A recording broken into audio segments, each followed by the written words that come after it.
దేవుని పరిశుద్ధమైన నామమున కూడి వచ్చిన మీ అందరికీ వందనాలు తెలియజేస్తూ ఉన్నాను. ఈ దినమందు ప్రత్యేకంగా దినవృత్తాంతములు 2వ గ్రంథము 3వ అధ్యాయమును మనము ధ్యానము చేయబోతున్నాము. ఈ మూడవ అధ్యాయము ఆలయ నిర్మాణం గురించి వ్రాయబడింది. ఆలయ నిర్మాణం గురించి వ్రాయబడింది కాబట్టి మనము జాగ్రత్తగా ఒక్కొక్క మాట ఆలోచన చేస్తూ దేవుని వాక్యాన్ని పరిశీలిస్తూ మన ఆత్మీయ జీవితానికి అన్వయించుకుందాము. దినవృత్తాంతములు 2వ గ్రంథం 3వ అధ్యాయము 1వ వచనము నేను చదువుతున్నాను. తరువాత సొలొమోను యెరూషలేములో తన తండ్రి అయిన దావీదునకు యెహోవా ప్రత్యక్షమైనప్పుడు మోరియా పర్వతమందు దావీదు సిద్ధపరిచిన స్థలమున యెబూసీయుడైన ఒర్నాను కళ్ళమందు దావీదు ఏర్పరిచిన స్థలమున యెహోవాకు ఒక మందిరమును కట్టనారంభించెను. దేవుడు ఈ మాటలు దీవించి ఆశీర్వదించి మనకు సమృద్ధిగా అనుగ్రహించినట్లు చిన్న మాట ప్రార్థన చేసుకుందాం. ప్రేమగల యేసయ్య, నీ పరిశుద్ధమైన పాదములకు వందనాలు, స్తోత్రం, కృతజ్ఞతాస్తుతులు చెల్లించుకుంటున్నాం. నీ సన్నిధి మాకు ఇచ్చినందుకై స్తోత్రములు. కూడి వచ్చిన వారిని దీవించి ఆశీర్వదించారు, అందుని బట్టి స్తుతిస్తూ ఉన్నాం. పాటలు పాడిన వారిని దీవించండి, ఆశీర్వదించండి. చదువుకున్న లేఖన భాగం దీవించండి, ఆశీర్వదించండి. నీ ప్రయోజకుని నీ దాసుని బలపరచండి. వినుచున్న వారికి మేలు క్షేమం దయచేయండి. ఆత్మీయ జీవితంలో బలపడినట్లుగా మీరే మాకు సహాయపడమని మీకు అప్పగించుకుంటూ యేసుక్రీస్తు పరిశుద్ధమైన నామమున అడిగి ప్రార్థించి వేడుకుంటున్నాము తండ్రి, ఆమేన్. దినవృత్తాంతములు 2వ గ్రంథం 3వ అధ్యాయము 1వ వచనాన్ని మనము చదువుకొని ఉన్నాం. ఈ మొదటి వచనములో రాయబడిన కొన్ని విషయాలు నేను జ్ఞాపకం చేస్తాను. సొలొమోను యెహోవాకు ఒక మందిరమును కట్టనారంభించెను అని వ్రాయబడి ఉంది. సొలొమోను మందిరానికి, క్రీస్తు మందిరానికి అనగా సంఘం మధ్య గల పోలికలో మనకి వెల్లడయ్యే సత్యాలు 8 కనిపిస్తాయి. వీటిలో ఒక్కొక్కటిగా మనము ధ్యానం చేస్తూ వస్తాం. సొలొమోను కట్టిన మందిరము, ప్రభువైన యేసుక్రీస్తు కట్టినటువంటి సంఘం.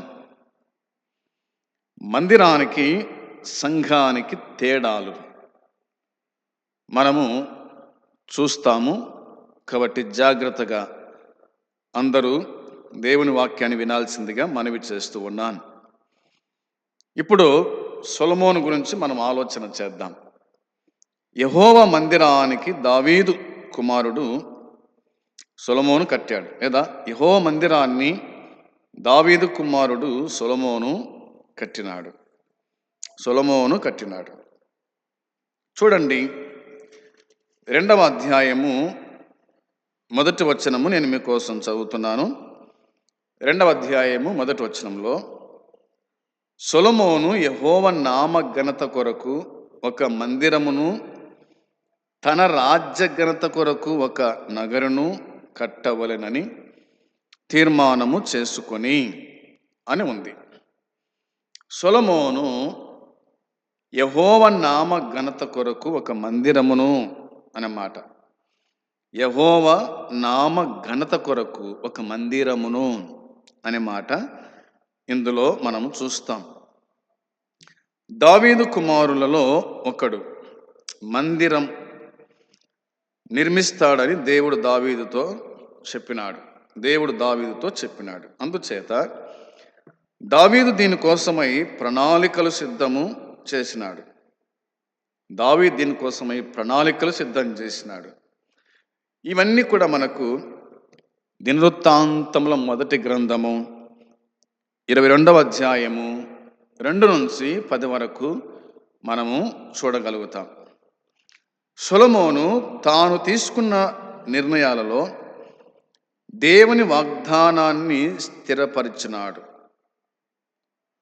అంతేకాకుండా మందిరాన్ని, తన సొంత రాజ్య భవనాలను నిర్మించడంలో దావీదు ఏర్పరిచిన నమూనాలకు మించిన ఉన్నత స్థాయిలో ప్రణాళికలు సిద్ధము చేసినట్టుగా దేవుని వాక్యం మనకు జ్ఞాపకం చేస్తుంది. ఇవి మనము గుర్తుంచుకోవాలా అనేది దేవుని వాక్యం మనకు జ్ఞాపకము చేస్తూ ఉంది. ఆ తదుపరి రాజుల మొదటి గ్రంథము 5వ అధ్యాయము 5వ వచనాన్ని మనం చూడగా 5వ అధ్యాయము 5వ వచనాన్ని మనం చూడగా, కాబట్టి నీ సింహాసనం మీద నేను నీకు బదులుగా కూర్చుండబెట్టు నీ కుమారుడు నా నామ ఘనతకు ఒక మందిరమును కట్టించునని యెహోవా నా తండ్రి అయిన దావీదు నాకు సెలవిచ్చినట్లు నా దేవుడైన యెహోవా నామ ఘనతకు ఒక మందిరమును కట్టించుటకు నేను ఉద్దేశము గలవాడనై ఉన్నాను అని సొలొమోను చేరవచ్చినటువంటి ఇశ్రాయేలు ప్రజలతో మాట్లాడినట్టుగా ఈ వచనము మనకు జ్ఞాపకం చేస్తుంది. దాదాపుగా మనము 2 నుంచి 5 వరకు చదవాల్సి ఉంటుంది. కాబట్టి దేవుడు దావీదుతో పలికినటువంటి మాటలు మనం చూస్తాము.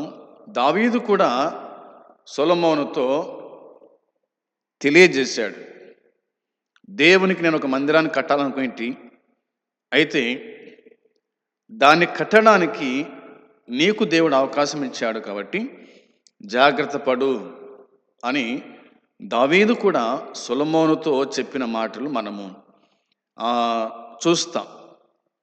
ఇక్కడ ఈ వచనాలు మనం గమనించి చూడగా మనకు అర్థమైన విషయాలు ఏమిటంటే, బైబిల్ వేదాంత శాస్త్రములో ఈ వచనాలు అనేక ప్రధాన ఇతివృత్తులను పేర్కొన్నట్టుగా మనకు కనిపిస్తాయి. దేవుడు తన ప్రజలకు విశ్రాంతి అనుగ్రహించినాడు. బైబిల్ అంతటా వివిధ స్థలాలలో వివిధ మార్గాలలో ఇవ్వబడిన ఈ విశ్రాంతి చివరకు నిత్య విశ్రాంతిగా పేర్కొనబడింది. నిత్య విశ్రాంతి, ఇప్పుడు మనము తీసుకునే విశ్రాంతి వేరు, దేవుడు ఇశ్రాయేలుకు ఇచ్చిన విశ్రాంతి వేరు. అంతకు మించిన విశ్రాంతి దేవుడు పరలోకములో తన యందు విశ్వాసం ఉంచిన వారికి ఆయన ఇవ్వబోతున్నాడని హెబ్రీ పత్రిక 4వ అధ్యాయం అంతా కూడా మనకు జ్ఞాపకము చేస్తూ ఉంది. అది నిత్య విశ్రాంతి అనే మాట మనకు కనిపిస్తుంది. ఈ హెబ్రీ పత్రిక 4వ అధ్యాయంలో అంతిమ స్థాయిలో మనకు అది కనిపిస్తూ ఉంది, కనబడుతూ ఉంది అనేది మనము గుర్తుంచుకునే వారిగా ఉండాలి. దావీదు చేసిన యుద్ధాలలో రక్షణ అవసరాలుగా పేర్కొన్నారు. కాబట్టి ఇది దావీదును యుద్ధవీరునిగా భిన్న దృక్కోణములో మనము చూడవచ్చు.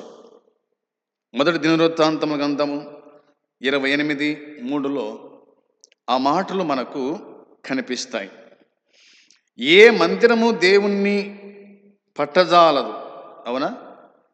ఏ మందిరము దేవుణ్ణి పట్టజాలదు. సొలొమోని ఆ మాట అన్నాడు, అవునా? సొలొమోని ఆ మాట అన్నాడు. లేదా సొలొమోనుతో దేవుడు అన్న మాట ఏంటంటే, సొలొమోనా, నీవు నాకు మందిరం కట్టుదువా? నా కొలత ఇంత అని ఆయన చెప్పాడు. ఆకాశము నా సింహాసనము, భూమి నా పాదపీఠము, నువ్వు కట్టు మందిరము నాకు ఏ పాటిది అని ఆయన చెప్పినాడు. కాబట్టి మందిరము అనగా సొలొమోను చెప్పిన మాట, నేను ధూపం వేయడానికి, నీ సన్నిధికి రావడానికి ఈ మందిరము నేను కడుతున్నాను అని సొలొమోను మరి భావించినట్టుగా మనము చూస్తాం. ఏదేమైనా ఏ మందిరము దేవుణ్ణి పట్టజాలదు. కాబట్టి ఈ మందిరము యెహోవా నామమునకు నివాస స్థలముగా ఉంటుంది అని తాను ఆలోచన చేసినట్టుగా మనం చూస్తాం. కాబట్టి దావీదు అతని వారసులకు నిత్య రాజ్యాధికారము అనుగ్రహిస్తానని దేవుడు చేసిన వాగ్దానానికి స్పందనగా ఈ ఆలయమును సొలొమోను నిర్మించినాడు. ఈ ఆలయమును సొలొమోను నిర్మించినాడు అనేటువంటిది ఈ అధ్యాయంలో మనము, ఈ వచనాల్లో మనము చూడగలుగుతాము అనేది మనం గుర్తుంచుకోవాలి. ఇది సొలొమోను యొక్క ఆలోచన లేదా దేవుని ఆలోచన ప్రకారంగా సొలొమోను దేవుని మందిరాన్ని కట్టనారంభించినాడు అనేది మనకు అర్థమవుతుంది కదా. యెహోవా మందిరాన్ని దావీదు కుమారుడు సొలొమోను కట్టాడు అనే దాన్ని బట్టి మనము ఆలోచన చేద్దాం. తర్వాత ఇప్పుడు సంఘాన్ని దావీదు సంతతి వాడైన ప్రభు అయిన యేసుక్రీస్తు కడుతున్నాడు. సంఘాన్ని దావీదు సంతతి వాడైన ప్రభు అయిన యేసుక్రీస్తు కట్టాడు. సంఘము అనగా దేవుడు దేనితో కట్టినాడు, లేదా సంఘం అంటే ఏమిటి అనేది మనము ఆలోచన చేద్దాం. ఎబ్రీయులకు రాసిన పత్రిక 3వ అధ్యాయము 3వ వచనం నుంచి 6 వరకు మనము చదువుకుందాం. ఎబ్రీ పత్రిక 3వ అధ్యాయము 3 నుంచి 6 వరకు మనము చదువుకున్నప్పుడు దేవుని వాక్యం మనకి ఇలాగా జ్ఞాపకము చేస్తూ ఉంది. దేవుని ఇల్లంతటిలో మోసే నమ్మకంగా ఉన్నట్లు ఈయన కూడా తన్ను నిర్ణయించిన వానికి నమ్మకంగా ఉండెను. ప్రతి ఇల్లును ఎవడైనను ఒకని చేత కట్టబడును, సమస్తమును కట్టినవాడు దేవుడే. ఇంటి కంటే దానిని కట్టినవాడు ఎక్కువ ఘనత పొందినట్లు ఈయన మోసే కంటే ఎక్కువ మహిమకు అర్హుడుగా ఎంచబడెను. ముందు చెప్పబోవు సంగతులకు సాక్షార్థముగా మోసే పరిచారకుడై ఉండి దేవుని ఇల్లంతటిలో నమ్మకముగా ఉండెను. అయితే క్రీస్తు కుమారుడై ఉండి ఆయన ఇంటి మీద నమ్మకముగా ఉన్నాడు.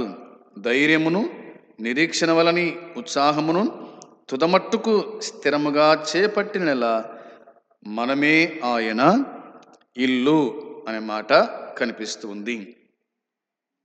ఎబ్రీ పత్రిక 3వ అధ్యాయం 3 నుంచి 6 వరకు మనము చదువుకొని ఉన్నాం.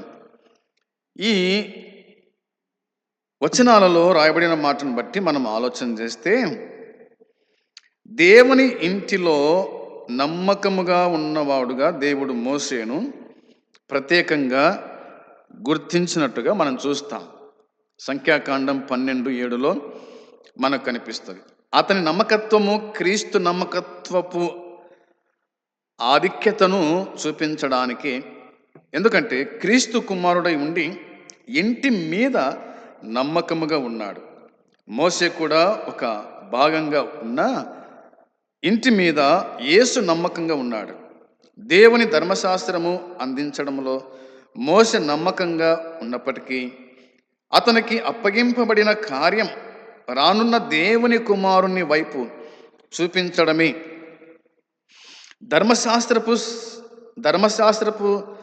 శాపము క్రింద ఉన్న వారికి స్వార్థను తేవడంలో యేసు నమ్మకంగా ఉన్నాడు. కాబట్టి ఆయన ఎక్కువ మహిమకు అర్హుడుగా ఎంచబడెను అని తర్జమాలో మనము చూస్తాం.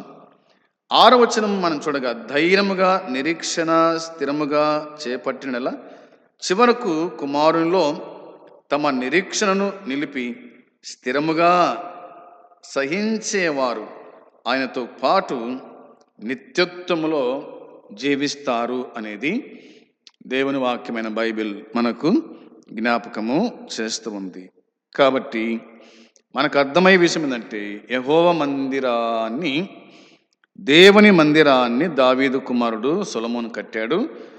అదేవిధంగా సంఘాన్ని దావీదు సంతతి వాడైన ప్రభువైన యేసుక్రీస్తు కట్టినాడు అనే మాటలు ఇందులో కొన్ని మనకు అర్థమవుతాయి.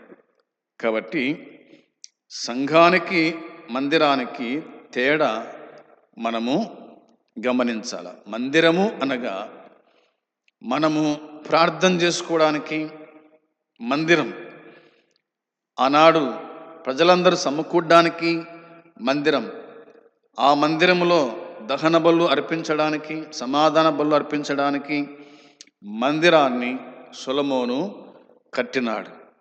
ఈ మందిరము సమస్త జనులకు ప్రార్థన మందిరము అని చెప్పబడిన మాటను బట్టి ఆనాడు సొలొమోను మందిరం కట్టాడు. అయితే ఈనాడు సంఘము అనేది కనిపిస్తుంది. సంఘము అనగా మరి ఏమిటో మనము మళ్ళా వచ్చే లేఖన సత్యాలను మనం గ్రహించగలుగుతాం. అందును బట్టి సంఘము మరి యేసుక్రీస్తు ప్రభు కట్టాడు అని, ఎలా కట్టినాడో ఆ సంగతులు మనము క్లుప్తంగా ధ్యానం చేయబోతాం. అందుకోసమై మనము సిద్ధపడదాం. ఈ దినమందు మరి ఈ లేఖన భాగాలన్నీ కూడా మీరు గ్రహించి సత్యాన్ని తెలుసుకోవాల్సిందిగా ప్రేమతో మీకు జ్ఞాపకం చేస్తూ ఉన్నాను. అంటే కృపాదేవుడు మనకు సమృద్ధిగా అనుగ్రహించునుగాక. ఆమేన్. ప్రార్థన. ప్రేమగల తండ్రి, మీకు స్తోత్రం, కృతజ్ఞతాస్తుతులు చెల్లించుకుంటున్నాం. మీరు అందించిన ఈ శ్రేష్టమైన సందేశాన్ని దీవించండి, ఆశీర్వదించండి. ఎంతమంది వినగలిగారో వారి జీవితాల్లో కార్యం జరిగించి ప్రతిఫలం దయచేసి కాపాడి సహాయపడమని యేసయ్య నామములో అడిగి వేడుకుంటున్నాము తండ్రి. ఆమేన్. మంచిది. అందరికీ వందనాలు తెలియజేస్తూ ఉన్నాను.